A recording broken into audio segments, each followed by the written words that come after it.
ए छैन मेरो धन्दिनी झोला मन्दिर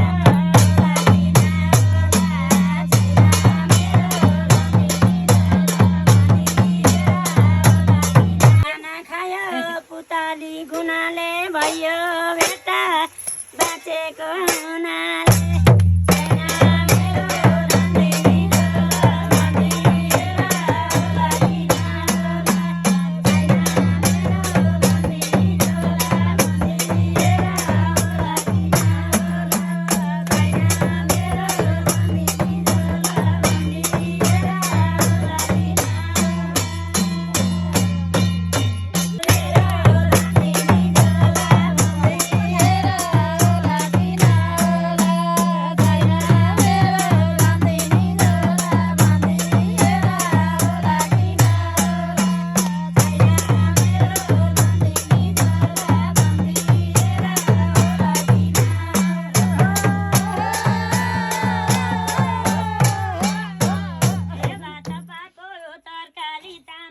राम्रोसँग पाले भाइ आमा